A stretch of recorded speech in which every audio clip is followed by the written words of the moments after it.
প্রিয় শিক্ষার্থী, আমরা আবার সংযুক্ত হয়েছি আজকের ক্লাসে। আমাদের সাবজেক্ট কেমিস্ট্রি, সাবজেক্ট কোড ছিল 65913। আমরা গত 2 সপ্তাহ 3 সপ্তাহ ক্লাস চলেছে। আজকে আমাদের নতুন একটি জিনিস আমরা আলোচনা করব। তোমরা দেখে থাকবে পিএইচটা।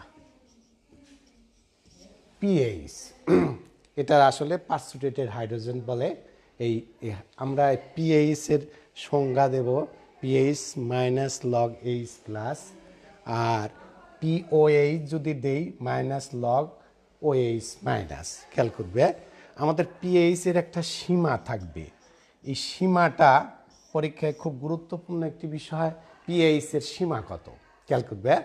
পিএইচ এর সীমা 0 থেকে আমরা বলছি 7 দিয়ে আবার 14, অর্থাৎ 0 থেকে 14। এই যে সীমা আছে, এই সীমার মধ্যে আবার অ্যাসিডগুলোকে ভাগ করা যাবে। যেমন আমরা 0 থেকে 7, এইগুলো এটা হলো নিরপেক্ষ। এই 7 কিন্তু আমরা বললাম নিরপেক্ষ। আবার এই যে 1, 2, 3, এই 3 পর্যন্ত আমরা বলবো তীব্র অ্যাসিড।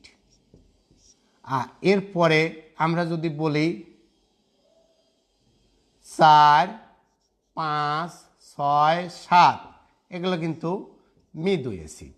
তাহলে অ্যাসিডকে আমরা কিন্তু পিএইচ 0 থেকে 7-এর মধ্যে পিএইচ অ্যাসিডের ক্ষেত্রে অ্যাসিডের পিএইচটাকে এই 7-এর মধ্যেকে আবার 2 ভাগে ভাগ করা হয়েছে, তীব্র অ্যাসিড, মৃদু অ্যাসিড।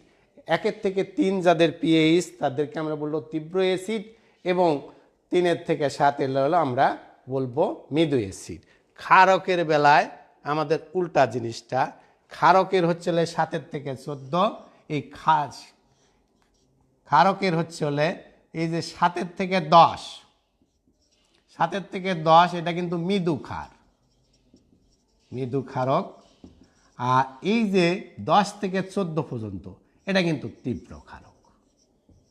তাহলে আমরা জেনে গেলাম অ্যাসিড এবং ক্ষারককে যে আমরা পিএইচ দ্বারা আইডেন্টিফাই করতে পারবো, এবং পিএইচটার সীমা আমাদের বলাই আছে পিএইচ এর সীমা কত, এবং পিএইচ এর সীমা 0 থেকে 7 পর্যন্ত। অ্যাসিডটাকে আমরা ভাগ করছি 2 ভাগে, তীব্র অ্যাসিড, মৃদু অ্যাসিড। ক্ষারকটা এই 7-এর পরের থেকে 14 পর্যন্ত মৃদু ক্ষার, অর্থাৎ 7 থেকে 10 মৃদু ক্ষার, 10 থেকে 14 তীব্র ক্ষারক। এগুলো ছিল পিএইচ এর সীমা। পিএইচটা একটা অর্থনৈতিকভাবে একটি গুরুত্বপূর্ণ বিষয়। পিএইচ জানার এত প্রয়োজন কেন খেয়াল করো। পিএইচটা একটা গুরুত্বপূর্ণ বিষয় এই কারণে, আমরা কৃষিক্ষেত্রে পিএইচ এর অনেক ভূমিকা আছে, শিল্পক্ষেত্রেও পিএইচ এর ভূমিকা আছে, রাসায়নিক বিশ্লেষণেও পিএইচ এর প্রয়োজন, জীববিজ্ঞানে পিএইচ এর প্রয়োজন। আমরা এইগুলো একটু আলোচনা করব। কৃষিক্ষেত্রে আমরা জেনে গেছি মাটির পিএইচ জানা থাকলে মাটি অম্লত্ব বেশি না ক্ষারকত্ব বেশি, সেই অনুসারে কিন্তু আমরা সার প্রয়োগ করে মাটিকে তার নিরপেক্ষ বা আমরা ফসল উপযোগী করে তুলতে পারি। যেমন এই জন্য কৃষিক্ষেত্রে পিএইচ এর গুরুত্ব অনেক বেশি। শিল্পক্ষেত্রে আমরা জেনে গেছি সাবান এবং ডিটারজেন্ট বা শ্যাম্পু আমরা ব্যবহার করি, প্রত্যেকটি বিষয়েরই একটি পিএইচ আছে। যেমন শিল্পক্ষেত্রে আমরা জেনে গেছি সকল শ্যাম্পুর পিএইচ 5.5 মধ্যে থাকে, সাবানের পিএইচ 7-এর বেশি থাকে, এটা একটু ক্ষার টাইপের। তাই রাসায়নিক বিশ্লেষণেও পিএইচ এর ব্যাপক ভূমিকা রয়েছে। রাসায়নিক বিশ্লেষণে আমরা অ্যাসিড, ক্ষার এবং অন্যান্য মৃদু কি তীব্র বা কোন শ্রেণীর বা নিরপেক্ষ, এগুলো শনাক্তকরণের জন্য রাসায়নিক বিশ্লেষণে পিএইচ এর গুরুত্ব খুব বেশি। জীববিজ্ঞানে আমরা জেনে গেছি জীববিজ্ঞানেও পিএইচ একটা গুরুত্বপূর্ণ ভূমিকায় আছে। যেমন আমরা জেনে গেছি রক্তের পিএইচ 7.4। এই যে 7.4, এখন যে কোনো কারণে এই রক্তের পিএইচ বৃদ্ধি বা কম করা যাবে না, কারণ কি 7.4-এর বেশি বা কম হলে মানুষের জীবন বা মানুষের জীবনের বা ইসের সমস্যা হতে পারে। যেমন আমরা জেনে গেছি যে রক্ত সেই কারণে একটি বাফার দ্রবণ। আমাদের আর একটা জিনিস মনে রাখতে হবে, বাফার দ্রবণটাও পিএইচ এর সাথে সম্পৃক্ত। তাহলে আমরা জেনে গেলাম মানুষের শরীরে রক্তের পিএইচ একটা 7.4 এবং সর্বক্ষেত্রেই আমরা অ্যাসিড ক্ষার যাই গ্রহণ করি এর পিএইচ কিন্তু সর্বক্ষেত্রেই 7.4 থাকা বাঞ্ছনীয়। তাহলে আমরা জেনে গেলাম যে পিএইচ এর গুরুত্ব কি, পিএইচ এর স্কেল কি, পিএইচ কিভাবে আমাদেরকে রাসায়নিক বিজ্ঞানে বা রসায়ন শাস্ত্রে কতটুকু অংশ আলোচনা বা ক্ষেত্র দখল করে রাখছে। আমরা পিএইচটাকে খুব গুরুত্ব দিয়ে পড়ব। তাহলে আমরা জেনে গেলাম পিএইচটা কি, পিএইচ হলো -log-H+ POH আছে। আমাদেরকে মনে রাখতে হবে যে এই যে পিএইচটা, পিএইচ এর সাথে সম্পৃক্ত আছে পিএইচ স্কেল। পিএইচ স্কেল দ্বারা আমরা পিএইচ কে ডিফাইন করছি। তখন আমাদের মনে রাখতে হবে চারটা অংশ বলছি, কৃষিক্ষেত্র, শিল্পক্ষেত্র, রাসায়নিক বিশ্লেষণে এবং জীববিজ্ঞানে পিএইচ এর ব্যাপক ভূমিকা রয়েছে। আমরা একটু নতুন বিষয় বলবো। পিএইচ ছাড়া আমাদের একটি নতুন বিষয় আছে, নির্দেশক। আমাদেরকে মনে রাখতে হবে নির্দেশকটা কি। আমাদের কিন্তু নির্দেশক বিভিন্ন ধরনের আছে, কিন্তু আমরা জারণ বিজারণ নির্দেশকটা কি বেশি জোর দেব। জারণ বিজারণ নির্দেশকটাকে আমরা জোর দেব এই কারণে যে জারণ বিজারণ নির্দেশক বেশি আমাদের প্রয়োজন হয়। খেয়াল করো, এই নির্দেশকগুলো কি, যারা জারণ বিজারণ নির্দেশক কাকে বলে? আমরা জেনে গেছি যে রাসায়নিক পদার্থের সাহায্যে অ্যাসিড বা ক্ষারক শনাক্ত করব সেই সমস্ত টাইট্রেশন প্রক্রিয়া আমরা জেনে গেছি যে আমরা লবণকে শনাক্ত করতে আমরা টাইট্রেশন প্রক্রিয়া সম্পন্ন করি। টাইট্রেশন প্রক্রিয়ার শেষ বিন্দু নির্ণয়ের ক্ষেত্রে আমরা নির্দেশক ব্যবহার করি। সেই নির্দেশকটা বিভিন্ন ধরনের আছে, বিশ্লেষণধর্মী নির্দেশক আছে, তারপরে আমাদের দরকার হলো জারণ বিজারণ নির্দেশক। আমাদের কিন্তু সবচেয়ে ইম্পর্টেন্ট হলো জারণ বিজারণ নির্দেশক। জারণ বিজারণ নির্দেশকগুলোকে আমরা খুব বেশি মনে রাখবো। জারণ বিজারণ নির্দেশকের কিন্তু আমাদের একটা গুরুত্বপূর্ণ উদাহরণ কিন্তু লিটমাস পেপার। পিএইচ এর সংজ্ঞা তুমি বলবে হাইড্রোজেন আয়নের বিপরীত লগারিদমকেই পিএইচ বলে। কোনো রাসায়নিক দ্রবণের জলীয় দ্রবণে পিএইচ আয়নের ঋণাত্মক লগারিদমের পরিমাণকেই ওই দ্রবণের পিএইচ বলা হয়। পিএইচটা আমরা বলছি এবং লিটমাস পেপার আমরা বলছি। লিটমাস পেপার কিন্তু আমরা অনেক সময় কাজ করার জন্য কিন্তু অ্যাসিড না ক্ষারক আমরা জেনে যাই। যেমন আমরা জেনে গেছি যে অ্যাসিড সিক্ত লিটমাস দিতে হবে। সিক্ত লিটমাস অ্যাসিড দ্রবণে লাল দেবে আর ক্ষারকীয় দ্রবণে নীল ধারণ করবে। তাহলে আমাদের যদি কোনো রাসায়নিক দ্রবণে যদি আমরা এই যে সিক্ত লাল লিটমাস পেপার যা আমরা সিক্ত লিটমাস পেপার যোগ করি, যদি লাল বর্ণ ধারণ করে তাহলে আমরা বলবো এই দ্রবণটি অ্যাসিড, এবং নীল বর্ণ ধারণ করলে তাহলে আমরা বলবো ওই দ্রবণটি ক্ষারক। তাহলে অ্যাসিড ক্ষারক শনাক্ত করার জন্য কিন্তু আমাদের এই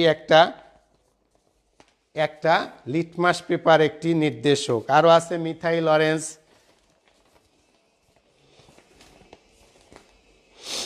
হ্যাঁ লিটমাস আছে, মিথাইল অরেঞ্জ আছে।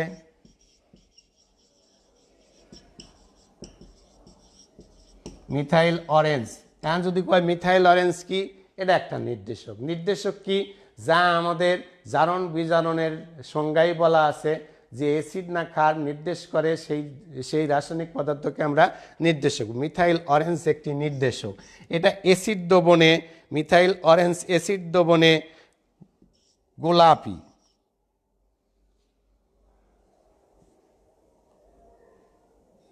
গোলাপি লাল,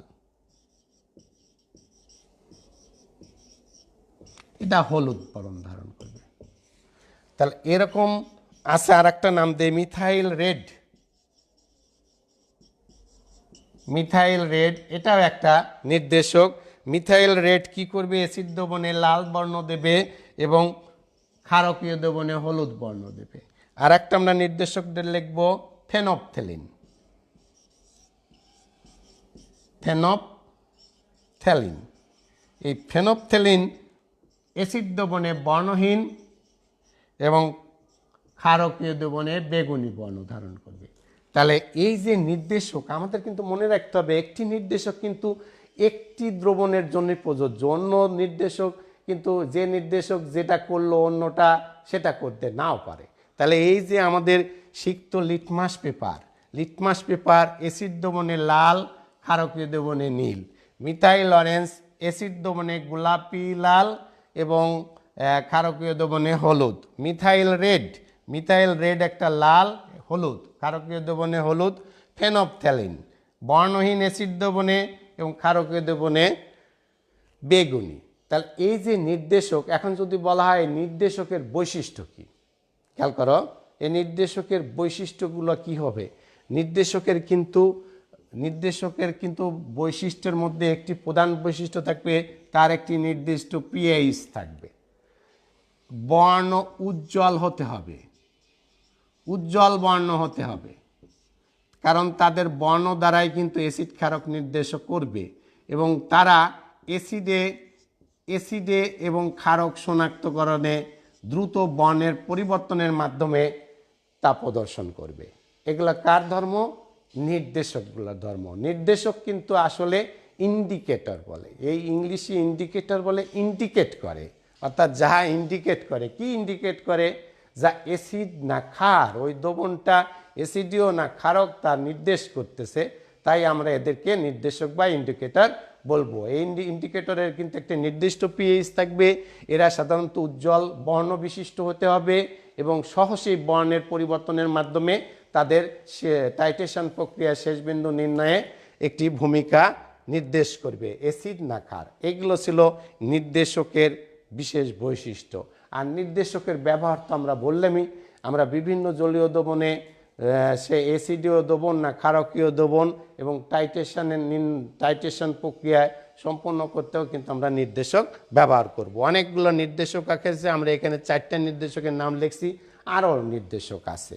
বিশেষ করে আমরা সাধারণত এই 4টি আমাদের রাসায়নিক ল্যাবে এইগুলো খুব বেশি ব্যবহার করি।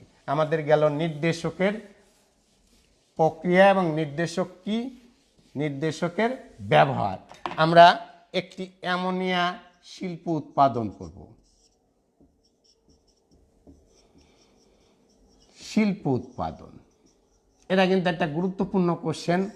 অ্যামোনিয়ার শিল্প উৎপাদন, আসলে শিল্প উৎপাদন কাকে বলে? আমরা কিন্তু উৎপাদন কিন্তু দুই ধরনের, একটা আছে ল্যাবরেটরি উৎপাদন বা পরীক্ষাগারের উৎপাদন, আর একটা কিন্তু বাণিজ্যিক উৎপাদন বা শিল্প উৎপাদন। এই শিল্প উৎপাদনের কিন্তু আমরা আর একটা নাম দিতে পারি বাণিজ্যিক উৎপাদন। আচ্ছা, এই যে ল্যাবরেটরি উৎপাদন আর বাণিজ্যিক উৎপাদনের পার্থক্য কোথায়? তা আমাদের মনে রাখতে হবে, আমরা যখন পরীক্ষাগারে খুব অল্প পরিমাণ দ্রব্য, কোনো রাসায়নিক দ্রব্য উৎপন্ন করি পরীক্ষার পারপাজে, পরীক্ষার উদ্দেশ্যে, সেই রকম উৎপাদনগুলোকে আমরা বলি পরীক্ষাগারে উৎপাদন বা ল্যাব উৎপাদন। যেমন আমরা পরীক্ষাগারে অক্সিজেন উৎপাদন করি, কিন্তু সেই অক্সিজেন কিন্তু আমরা বাণিজ্যিক শিল্প উৎপাদন করার প্রক্রিয়া কিন্তু আলাদা। সেই একই প্রক্রিয়ায় আমরা কিন্তু বলতে পারি অ্যামোনিয়া একটি গুরুত্বপূর্ণ রাসায়নিক পদার্থ, যা অ্যামোনিয়াম নাইট্রেট, অ্যামোনিয়াম সালফেট সার উৎপাদনে খুব বেশি পরিমাণে প্রয়োজন হয়। তাই আমাদের অ্যামোনিয়ার একটি শিল্প উৎপাদন আমাদের জানা প্রয়োজন। অ্যামোনিয়ার শিল্প উৎপাদন প্রক্রিয়ার নাম আমাদের প্রত্যেকেরই মুখস্থ আছে, সেটা হলো, তোমরা জেনে গেছো, হেবার প্রণালী। তাহলে আমরা ল্যাবরেটরিতে উৎপাদন করি, তাছাড়া আমরা বাণিজ্যিক উৎপাদনে অ্যামোনিয়া উৎপাদন করি। অ্যামোনিয়ার বাণিজ্যিক উৎপাদনের নাম একটি বললাম হেবার প্রণালী। হেবার প্রণালী প্রক্রিয়ায় একটি লেখচিত্র আছে, এই চিত্রটা তোমাদের খুব জরুরি একটি বিষয়। আমরা লেখচিত্রটা একটু দেখব, বা প্রবাহ চিত্র বলে। আমরা যদি বলি নাইট্রোজেন ও হাইড্রোজেন আমরা রাখব,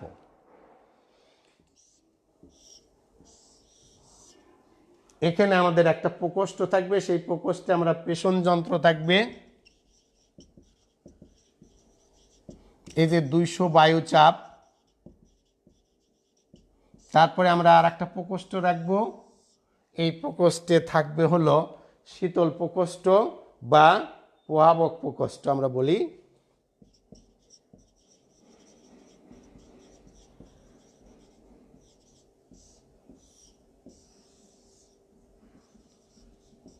শীতল প্রকোষ্ঠ বলবো।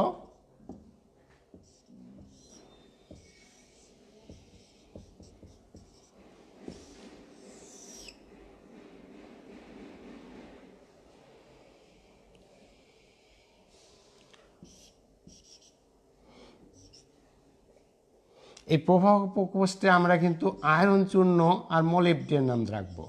আর এখানে আমাদের যা উৎপন্ন হলো এই শীতল প্রকোষ্ঠে, এখানে থাকবে অ্যামোনিয়া, থাকবে নাইট্রোজেন, থাকবে হাইড্রোজেন। সবচাইতে মজার ব্যাপার হলো কি, আমরা নাইট্রোজেন ও হাইড্রোজেনকে নির্দিষ্ট অনুপাতে প্রথম প্রকোষ্ঠে প্রবেশ করাবো। এটা হলো 3 ভাগ হাইড্রোজেন 1 ভাগ নাইট্রোজেন। তুমি তো জেনে গেছো যে নাইট্রোজেন এবং হাইড্রোজেন আমরা এটাকে সংশ্লিষ্ট করব পেষণ যন্ত্রে 200 বায়ুচাপ। বায়ুচাপ কাকে বলে তোমরা জানো, এটা একটি একক। সেই পেষণ যন্ত্রে বায়ুচাপের মাধ্যমে নাইট্রোজেন হাইড্রোজেনকে আমরা পেষণ যন্ত্রে পেশ করব। এরপরে প্রভাবক প্রকোষ্ঠে পাঠাবো। প্রভাবক প্রকোষ্ঠ কি কি আছে? আয়রন চূর্ণ, মোলিবডেনাম প্রভাবক সহায়ক হিসাবে কাজ করবে। এর ফলে এই যে শীতল করব, শীতল করলে এতে অ্যামোনিয়া উৎপন্ন হবে। শীতল অ্যামোনিয়া অর্থাৎ এই তরল অ্যামোনিয়া এখানে জমা হলো, কিন্তু এর মধ্যে কিছু নাইট্রোজেন এবং হাইড্রোজেন থেকে যেতে পারে। সেইটা কিন্তু আমরা আবার এই রাউন্ডে নিয়ে আসছি, অর্থাৎ চক্রাকারে ইহা ঘুরবে। তাহলে এই জন্যে আমরা তরল অ্যামোনিয়া এখান থেকে আস্তে আস্তে উৎপাদন করে সরা নেব এবং এই প্রক্রিয়াটি চলতেই থাকবে। আমরা প্রচুর পরিমাণে অ্যামোনিয়া উৎপাদন করতে পারবো। সেই জন্য এটা হলো বাণিজ্যিক উৎপাদন বা শিল্প উৎপাদন। এই প্রক্রিয়া আমরা খুব ইম্পর্টেন্ট মনে করছি, এই কারণে এই প্রক্রিয়া আমরা প্রচুর অ্যামোনিয়া তৈরি করতে পারবো। তোমাদের মনে রাখতে হবে, তাহলে সমীকরণটা গেল নাইট্রোজেন হাইড্রোজেন বিক্রিয়া করবে, আয়রন চূর্ণ প্রভাবক হিসাবে কাজ করবে, এই প্রভাবক সহায়ক হিসাবে মোলিবডেনাম থাকবে, আমাদের এখানে তৈরি হবে অ্যামোনিয়া। এটা একটা তাপ উৎপাদী বিক্রিয়া। এটা কিন্তু একটা অ্যামোনিয়ার শিল্প উৎপাদনের রাসায়নিক বিক্রিয়াটি খুব গুরুত্বপূর্ণ। এখানে দেখাই যাচ্ছে যে 1 ভাগ নাইট্রোজেন 3 ভাগ হাইড্রোজেনের সাথে পেষণ যন্ত্রের বায়ুচাপের মাধ্যমে সংযুক্ত করার ফলে প্রভাবক প্রকোষ্ঠে পাঠানো হয়েছে। প্রভাবক প্রকোষ্ঠে ছিল আয়রন চূর্ণ এবং প্রভাবক সহায়ক হিসাবে ছিল মোলিবডেনাম। এই শীতল প্রকোষ্ঠে তরল অ্যামোনিয়া আছে, তরল অ্যামোনিয়া পৃথক হয়ে গেছে। এখানে যে বাকি নাইট্রোজেন এবং হাইড্রোজেন আছে তা আমরা আবার প্রথম প্রকোষ্ঠে নিয়ে আসছি, অর্থাৎ ইহা চক্রাকারে মানে সাইক্লিক অর্ডারে চলবে। তাই এটা একটি গুরুত্বপূর্ণ প্রক্রিয়া। এটা অ্যামোনিয়ার শিল্প উৎপাদনের প্রবাহ চিত্র বলে, ফ্লো চার্ট, ইংলিশে বলে ফ্লো চার্ট। তাহলে ফ্লো চার্টটা, অ্যামোনিয়ার শিল্প উৎপাদনের ফ্লো চার্টটা খুবই গুরুত্বপূর্ণ একটি বিষয়। এবং এখানে এখানে অনেকগুলো জিনিস শেখার আছে। আমরা এখানে দেখছি যে আয়রন চূর্ণ ব্যবহার করা হয়েছে। এখন যদি বলা হয় তো আয়রন চূর্ণ ব্যবহার না করলে কি হতো, তাহলে আয়রন চূর্ণ কিন্তু একটি প্রভাবক। আমরা জানি কোনো বিক্রিয়াকে ত্বরান্বিত করতে গেলে অর্থাৎ দ্রুত বিক্রিয়া সম্পন্ন করতে গেলে প্রভাবকের ভূমিকা ব্যাপক। এখানে আয়রন চূর্ণ সেই প্রভাবকের ভূমিকা রাখে। এখন প্রভাবক কাজ করতে করতে প্রভাবকের কিন্তু কার্যক্ষমতা নষ্ট হয়ে যেতে পারে বা ধীর গতিসম্পন্ন হতে পারে। সেই প্রভাবককে আরও সক্রিয় করে তোলার জন্য আমরা আরেকটি রাসায়নিক পদার্থ ব্যবহার করছি, সেই রাসায়নিক পদার্থের নাম মোলিবডেনাম। এখানে মোলিবডেনামকে কিন্তু বলা হচ্ছে প্রভাবক সহায়ক। তাহলে প্রভাবক সহায়ক একটি ইম্পর্টেন্ট বিষয়, প্রভাবক সহায়কের ভূমিকা আমরা দেখলাম। তাহলে এই যে উৎপাদন করলাম অ্যামোনিয়া, এই অ্যামোনিয়া কিন্তু একটি গুরুত্বপূর্ণ রাসায়নিক পদার্থ। এখন যদি বলা হয় অ্যামোনিয়ার ব্যবহারগুলো লিখো, তাহলে দেখো অ্যামোনিয়া সহসাই আমরা অ্যামোনিয়ার সাথে পানির বিক্রিয়ার ফলে অ্যামোনিয়াম হাইড্রোক্সাইড পেতে পারি। অ্যামোনিয়ার সাথে NH3, অ্যামোনিয়ার সাথে সালফোরিক অ্যাসিডের বিক্রিয়ার ফলে অ্যামোনিয়াম সালফেট আমরা পেতে পারি। এই অ্যামোনিয়াম সালফেট কিন্তু একটি সার। তাহলে অ্যামোনিয়াম সালফেট যে আমরা পেলাম, এই অ্যামোনিয়াম সালফেট কিন্তু একটি সার। তাহলে ammonium sulphate, ammonium nitrate, ammonium phosphate সার হিসাবে ব্যবহৃত হয়। তাহলে অ্যামোনিয়ার একটি ব্যবহার হলো অ্যামোনিয়াম হাইড্রোক্সাইড, যা পরীক্ষাগারে, রসায়নাগারে আমাদের প্রচুর পরিমাণে বিকারক হিসাবে ব্যবহৃত হয়। বিকারক হিসাবে ব্যবহৃত হয়। তাছাড়াও আমরা বললাম ammonium sulphate, ammonium nitrate, ammonium phosphate এগুলা সার হিসাবে ব্যবহৃত হয়। তাহলে আমরা একই সাথে পড়লাম অ্যামোনিয়া কি, এবং অ্যামোনিয়া কিন্তু আর একটা, অ্যামোনিয়া বিশ্লেষণ করলে আমরা যে গ্যাস বলবো, অ্যামোনিয়া কিন্তু একটি গ্যাস, এটা কিন্তু একটি যৌগিক গ্যাস। কেন যৌগিক গ্যাস? আমরা কিন্তু অ্যামোনিয়া গঠন করার সময় বলেছি অ্যামোনিয়ার গঠনগত উপাদান নাইট্রোজেন এবং হাইড্রোজেন, আমরা কিন্তু অ্যামোনিয়া পাই। খেয়াল করো। তাহলে অ্যামোনিয়া একটি যৌগিক গ্যাস। এর আণবিক ভর কত মনে রাখতে হবে, NH3। N হলো যদি নাইট্রোজেন 14 হয়, হাইড্রোজেন যদি 1 হয়, 3টে হাইড্রোজেন, তাহলে 17। এখন যদি তোমাকে বলে অ্যামোনিয়ার আণবিক বিশ্লেষণ করো, তাহলে 17 গ্রাম অ্যামোনিয়াকে গ্রাম আণবিক বিশ্লেষণ করলে আমরা পাবো 17 গ্রাম অ্যামোনিয়াতে 14 গ্রাম নাইট্রোজেন এবং 3 ভাগ হাইড্রোজেন আছে। একে বলা হয় আণবিক বিশ্লেষণ অফ অ্যামোনিয়া। তাহলে তোমাদের এরকম বিশ্লেষণধর্মী তত্ত্বগুলোও মনে রাখতে হবে। তাহলে আমাদের পড়ানোর বিষয় ছিল অ্যামোনিয়া শিল্প উৎপাদন। এই শিল্প উৎপাদন প্রক্রিয়াটির নাম কি ছিল? হেবার প্রণালী। হেবার প্রণালীটার নাম কেন হলো? বিজ্ঞানী হেবারের নাম অনুসারে এবং তাকে স্বীকৃতি স্বরূপ, তাকে সম্মান প্রদর্শন স্বরূপ তার এই প্রক্রিয়ার নামকরণ করা হয়েছে হেবার প্রণালী। তাহলে হেবার প্রণালী একটা বাণিজ্যিক উৎপাদন পদ্ধতি। এই পদ্ধতির সাহায্যে কিন্তু আমরা সহসাই প্রচুর পরিমাণে তরল অ্যামোনিয়া উৎপাদন করতে পারি। তাহলে আমাদের আর এটা বলা হলো একটি তাপ উৎপাদী রাসায়নিক বিক্রিয়া। তাপ উৎপাদী রাসায়নিক বিক্রিয়া কি আমাদের পরের বিষয়গুলো আছে। যে বিক্রিয়ার রাসায়নিক বিক্রিয়ার ফলে তাপ উৎপন্ন হয় সেই বিক্রিয়াকে আমরা তাপ উৎপাদী রাসায়নিক বিক্রিয়া বলি। তাহলে অ্যামোনিয়া শিল্প উৎপাদন একটি তাপ উৎপাদী রাসায়নিক বিক্রিয়া। তাহলে আমাদের মনে রাখতে হবে এইগুলোর বিষয়াদি। আমাদের সর্বশেষ আমরা আরেকটি বিষয় বলবো, বাফার দ্রবণ। আমরা বলছি বাফার দ্রবণটা মনে রাখতে হবে এর বৈশিষ্ট্য কি। বাফার দ্রবণের সংজ্ঞাও মনে রাখতে হবে। আচ্ছা, যে রাসায়নিক পদার্থগুলা আমরা তরল যুক্ত করলে বা অন্য কোনো অ্যাসিড বা ক্ষারক যোগ করলেও যার পিএইচ কোনোভাবেই চেঞ্জ হয় না, অপরিবর্তিত থাকে, সেই সমস্ত দ্রবণগুলোকে আমরা বাফার দ্রবণ বলি। আমরা শুরুতেই বলছিলাম আমাদের রক্ত একটি বাফার দ্রবণ। আচ্ছা, এই বাফার দ্রবণের আরও অনেক বিষয় আছে। সামান্য অ্যাসিড ক্ষার যোগ করলেও এর কিন্তু কোনো পরিবর্তন হবে না। আমি যদি সামান্য অ্যাসিড বা সামান্য ক্ষারকও যোগ করি, এর পিএইচ কিন্তু কোনো পরিবর্তন হবে না। তাহলে এর জন্য একটা বাফার দ্রবণের প্রধান বৈশিষ্ট্য। তাহলে বাফার দ্রবণের প্রধান বৈশিষ্ট্য, এখন যদি বলে বাফার দ্রবণ তোমার কি কাজে লাগে, তাহলে তুমি জেনে গেছো যে বাফার দ্রবণ একটি গুরুত্বপূর্ণ বিষয়। কারণ রাসায়নিক পদার্থ বিশ্লেষণ করতে এবং যে রাসায়নিক পদার্থগুলোকে অ্যানালাইসিস করার প্রয়োজন, সেক্ষেত্রে কিন্তু বাফার দ্রবণ গুরুত্বপূর্ণ ভূমিকা রাখে। তাহলে বাফার দ্রবণ কাকে বলে, বাফার দ্রবণের বৈশিষ্ট্য কী এবং বাফার দ্রবণ কোথায় কোথায় ব্যবহৃত হয়, এটা আমাদের একটি গুরুত্বপূর্ণ বিষয়। তাহলে আমাদের বলতে পারি আমাদের কিন্তু বলতে পারি বাফার দ্রবণের দুটো ভাগে আমরা বলতে পারি। একটা হলো প্রস্তুত করতে পারবো কি করে, আমরা বাফার দ্রবণ প্রস্তুত করব কি করে। তাহলে আমরা যদি মৃদু অ্যাসিড আর তীব্র ক্ষার সংযুক্ত করি একটা বাফার দ্রবণ তৈরি করতে পারবো।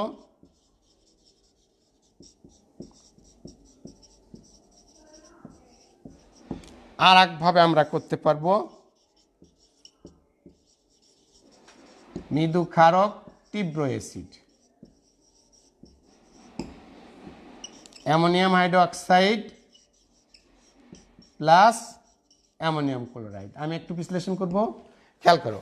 আমাদের যদি বাফার দ্রবণ প্রস্তুত প্রণালী আসে তাহলে আমরা বাফার দ্রবণ দুইভাবে তৈরি করতে পারি, আমাদের যেগুলো রসায়ন বিজ্ঞানে সচরাচর ব্যবহৃত হয়। সেই সচরাচর ব্যবহৃত বাফার দ্রবণ আমরা তৈরি করতে পারবো কি করে, মৃদু অ্যাসিডের সাথে তীব্র ক্ষারকের বিক্রিয়ায় আমরা একটা বাফার দ্রবণ তৈরি করতে পারি। যেমন এটা হলো অ্যাসিটিক অ্যাসিড যোগ সোডিয়াম অ্যাসিটেট, এই বিক্রিয়ায় আমরা কিন্তু একটি বাফার দ্রবণ তৈরি করতে পারবো।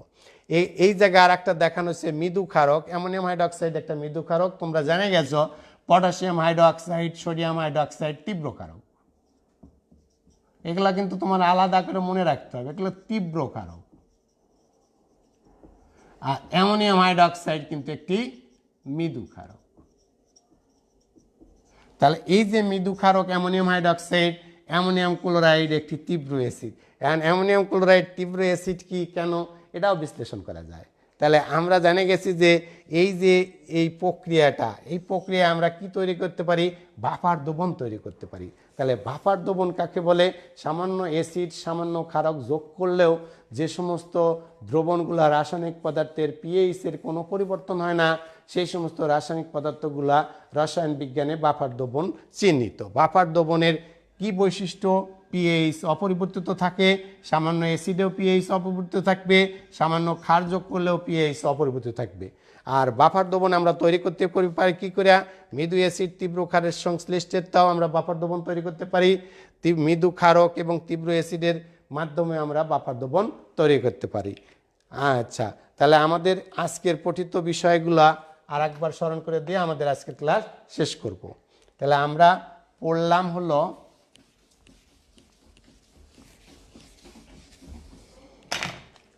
তাহলে পিএইচ এবং পিএইচের সীমা, পিএইচের গুরুত্ব, নির্দেশকের ব্যবহার, নির্দেশকের গুরুত্ব ইত্যাদি। আর একটা আমরা বললাম বাফার দ্রবণের ক্রিয়া এবং বাফার দ্রবণের কার্যকলাপ, বাফার দ্রবণের ব্যবহার। আর একটা আমরা বললাম অ্যামোনিয়ার শিল্প উৎপাদন, যেটাকে আমরা বললাম অ্যামোনিয়ার শিল্প উৎপাদন হেবার প্রণালী। হেবার প্রণালীটা এতই গুরুত্বপূর্ণ কারণ অ্যামোনিয়া একটি গুরুত্বপূর্ণ যৌগ। এই যৌগের মাধ্যমে আমরা বিভিন্ন যৌগ তৈরি করতে পারি সহসাই, তাই অ্যামোনিয়া একটি গুরুত্বপূর্ণ যৌগ। তা আজকে আমাদের ক্লাস এখানেই শেষ করব। তোমাদের কোশ্চেন, তত্ত্ব ইত্যাদি যাই থাক সেগুলো তোমরা সব লিপিবদ্ধ করবে। সাক্ষাতে যখন ক্লাস হবে তখন তোমাদের এই সব সমস্যাবলী চিহ্নিত করে সমাধান করব।